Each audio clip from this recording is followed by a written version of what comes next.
ما تبكيش، ما تبكيش يا بابا ألكسندروس. الكنيسة وإيمانها القويم محفوظين. ما تبكيش يا بابا ألكسندروس، ما تبكيش. لا، برا الكنيسة يا سناسيوس، برا. أنا أخرج برا الكنيسة؟ ده أنا قضيت حياتي كلها فيه. ده أنا تلميذك وتحت طوعك يا بابا ألكسندروس. انت لسه شفت حاجة؟ انت قدامك طريق مليان ألم وتعب ومشاكل، بس في ايدك انك تترك العقائد الدينية. لا، لا يمكن ان انا اعمل كده. ده انا يا رب كل ملكك. اثناسيوس بيعترف قدامك يا رب طول حياته ملكك انت بس يا رب. كله ملكك، كل ملكك.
مكتبتي مليانة كتب كتيرة هتشوف فيها حكايات وأسرار ما نعرفهاش قبل كده.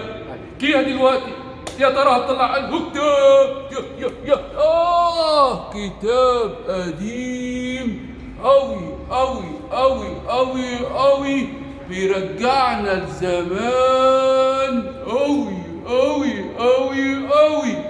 وهنبدأ حكايتنا التراثية أيام البابا ألكسندروس الأول.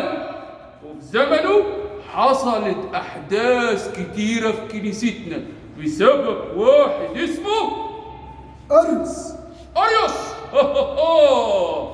وتبدأ حكايتنا دلوقتي عن تاريخ كنيستنا القديمة زمان زمان. عن رؤية شافها البابا بطرس خاتم الشهداء عن أريوس، بتدل على خطورة تعليمه وأفكاره المغلوطة عن السيد المسيح له المجد.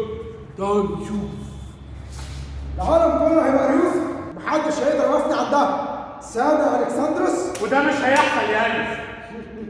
افتكر دايما ان كورس اسكندريه ده من حقي انا، ومش يسيبوا لك ابدا تهنى بيه طول حياتك. حياتي دي ملك اللي خلاني، اللي خلاني اكون البابا رقم 19. هفضل ادافع عن الايمان الارثوذكسي القويم اللي اتسلمناه من ابائنا اصحاب العقيده السليمه. مشكلة أريوس الأساسية هو تأثره بأفكار الفلاسفة عن أفلاطون وأرسطو، وده اللي شجعه إنه ياخد خطوات بعيدة بأفكار تبعده عن إيماننا المسيحي السليم.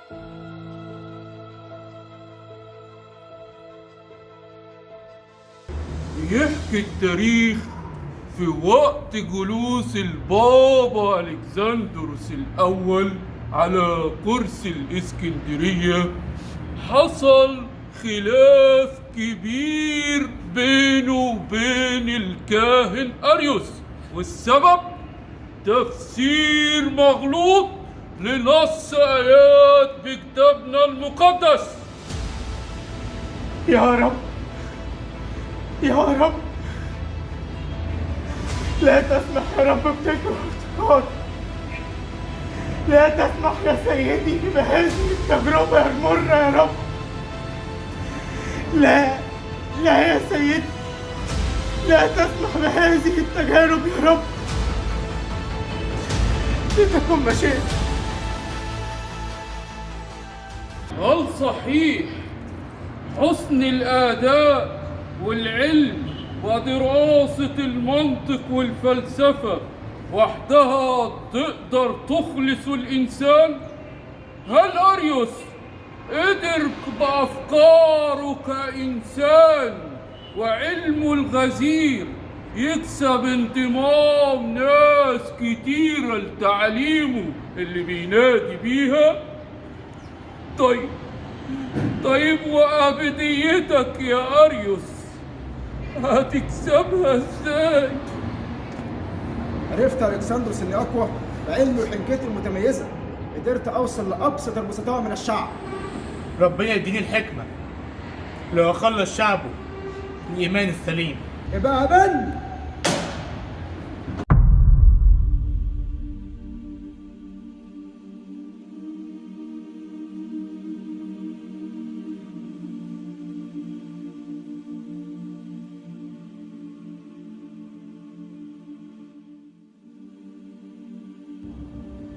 أجحدك أيها الشيطان أجحدك أيها الشيطان وكل أعمالك النكسة وكل أعمالك النجسة وكل جنودك الشريرة وكل جنودك الشريرة وكل شياطينك الرديئة وكل شياطينك الرديئة وكل قوتك وكل قوتك وكل عبادتك المرسولة وكل عبادتك المرسولة وكل حيلك الرديئة والمضلة وكل حيلك الرديئة والمضلة وكل جيشك وكل سلطانك وكل جيشك وكل سلطانك أجحدك.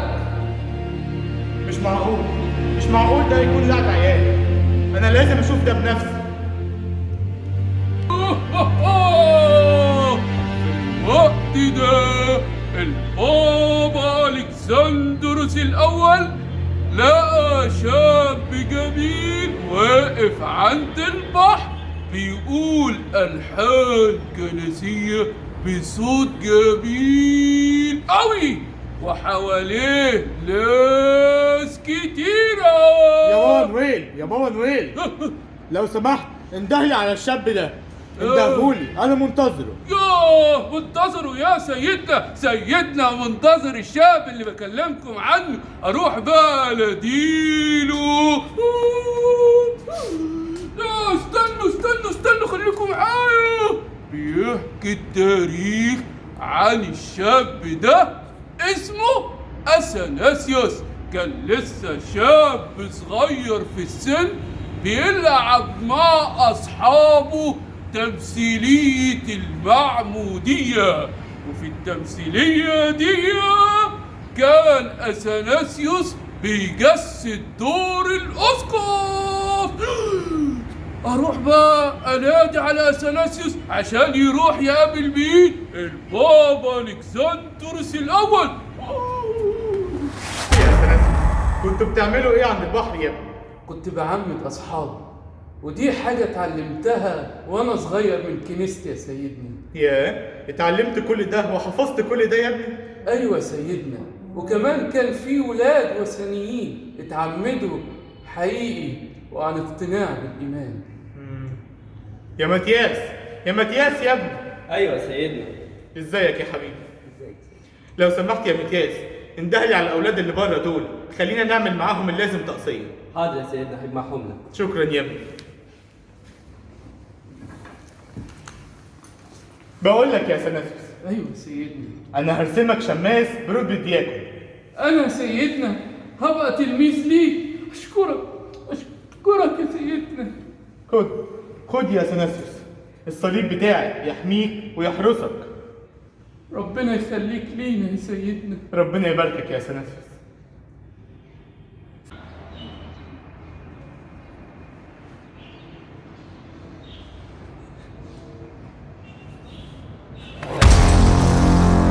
انت بقى تقديم النهاية، انت اللي هتنشر الايمان المستقيم زي ما بتقولوا. أنت مين؟ وإيه اللي جابك هنا؟ انا هاجي في الوقت اللي يعجبني. أنت بتتكلم كده ليه؟ وديني فين؟ انت لسه شفت حاجه؟ ده انت هتسمع كلام عمرك ما سمعته قبل كده. أنت أريوس ولا حد تاني؟ انا اللي تبعي، او زي ما بتقول كده هو اللي تبعي. أمال ليه مش واضحين في كلامكم؟ أنتم ليه مش واضحين في كلامكم؟ وكل ما أحاول أقرب منكم مش بلاقيكم. أنتم فين؟ حد يرد عليا. أيوه لازم ألاقيكم. خليكم معايا وتناقشوا معايا، أنا عاوزكم. كل ما أحاول أقرب منكم بتعاملوا لي كده ليه؟ ومش عايزين تقولوا لي أنتوا عاوزين مني إيه؟ حد يرد عليا فيكم؟ أنتوا بتختفوا فين؟ مش بلاقيكم في أي مكان هنا. حد يرد عليا. أنتوا ليه مش باينين؟ كل ما أحاول أتكلم معاكم ألاقيكم تختفوا. ما تقربوا مني، أنا هتناقش معاكم وأتكلم معاكم. أيوه أنتوا هناك أهو، أنا جايلكم أهو. استنوا، ليه في كل لحظة بتختفوا فيها بسرعة وفي طرفة عين؟ أنا جايلكم أهو. أنتوا بتعملوا معايا كده ليه؟ عايزين مني إيه؟ ليه ما بتتكلموش معايا بكل صراحة؟ ليه زي ما أبويا ومعلمي البابا ألكسندروس معلمني؟ ليه؟ بتتكلموش معايا ليه؟ قوم يا اثناسيوس. اللحظة الحاسمة قربت يا اثناسيوس. اخصى عليك يا الكسندروس. اسمه البابا ألكسندروس. يوه ده مش فاهم حاجة. أنا اللي مش فاهم. أنتوا اللي مش مفهمين. أنتوا عاوزين مني إيه لحد دلوقتي؟ طب نتناقش نتكلم مع بعض.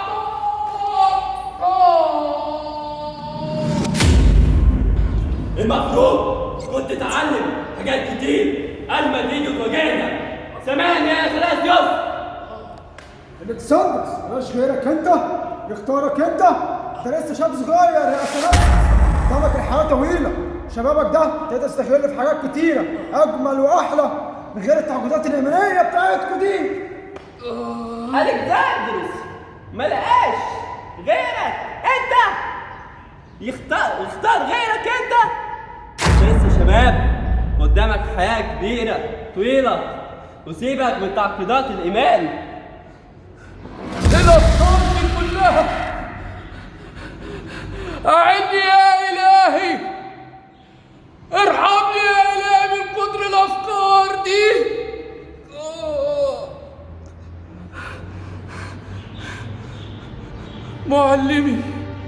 معلمي البابا ألكسندروس.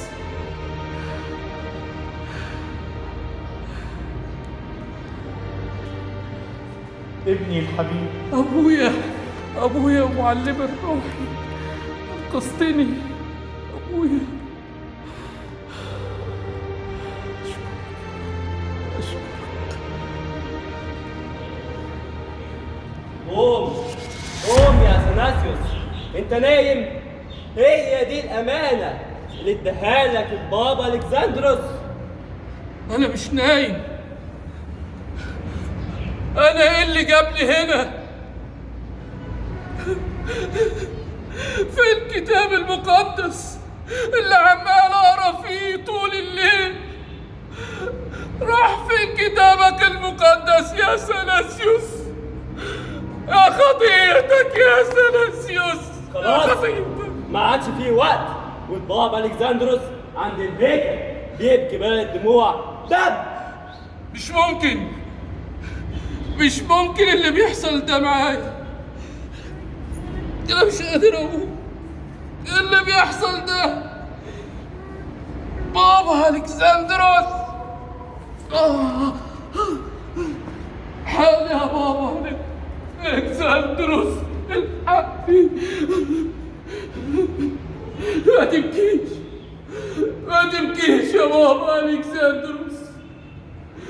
الكنيسة وإيمانها القويم محفوظين. ما تبكيش يا بابا الكسندروس، ما تبكيش. لا بره الكنيسة يا سناسيوس، بره. أنا أخرج بره الكنيسة؟ ده أنا قضيت حياتي كلها فيه. ده أنا تلميذك وتحت طاعك يا بابا الكسندروس. انت لسه شفت حاجة؟ انت قدامك طريق مليان ألم وتعب ومشاكل، بس في ايدك انك تترك العقائد الدينية. لا، لا يمكن ان انا اعمل كده. ده انا يا رب كل ملكك. اثناسيوس بيعترف قدامك يا رب طول حياته ملكك انت بس يا رب. كله ملكك، كل ملكك.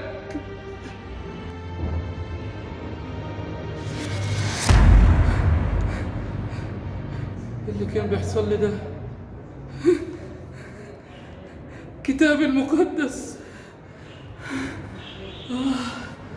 أشكرك، أشكرك يا رب إنك خلصتني من كل الأفكار الشريرة دي. أشكرك.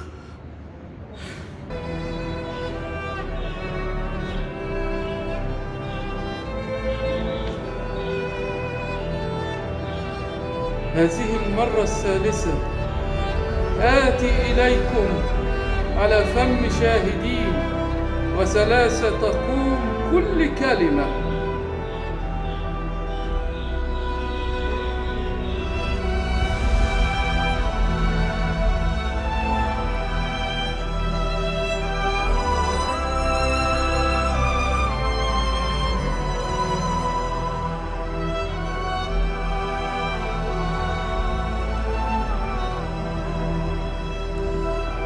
في البدء كان الكلمة، والكلمة كان عند الله، وكان الكلمة الله.